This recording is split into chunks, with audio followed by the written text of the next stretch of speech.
My husband and I hadn't spoken a word to each other in a year. When he finally returned to the States and tried to initiate a truce, he reached out to take my hand right in front of his subordinates. I instinctively flinched, pulling away. When he tried to slide his arm around my waist, I shoved him off entirely. Later, a friend asked me why I wouldn't just give him another chance. I couldn't help but vent. Devin and I are basically strangers now, I told her, swirling my drink. Being in the same room as him gives us absolutely nothing to talk about. The silence is so suffocatingly awkward I want to dig a hole through the floorboards and bury myself. My friend's expression suddenly contorted. Her eyes darted frantically to a spot just over my shoulder. I turned around. There he was. Devin stood frozen a few feet away, his face completely drained of color.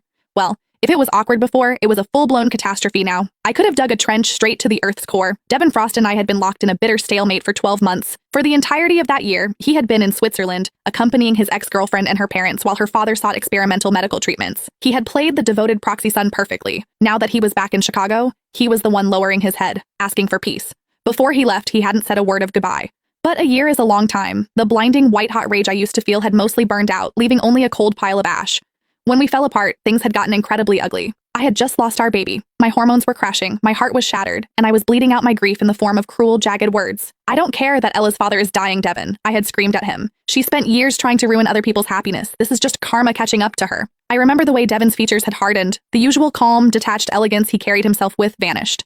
He narrowed his eyes, and the look he gave me was absolute ice. "Joyce," he had growled, his voice dangerously low.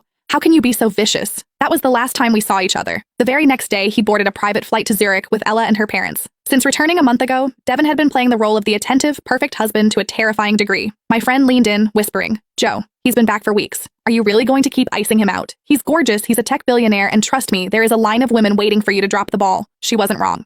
Devin came from old money and built his own empire on top of it. The line of women wanting to date him probably stretched all the way to Paris, but he had been gone for a year, a whole year. So much had happened in the empty spaces he left behind. During that first month, I used to stare at my phone, desperately hoping for a call, a text, a sign. It never came. Over time, I had reflected on my own behavior too. I knew what I said about her dying father crossed a line. I forced a stiff smile now, looking at my friend. But I'm serious. Being around him is just agonizing. We have nothing to say to each other. It's so awkward I can't breathe. That was when she looked past me, her eyes widening, telegraphing disaster. "What?" I asked. "Is there something in your eye?" She just blinked harder. I turned. Devin's tall, imposing frame was rigid.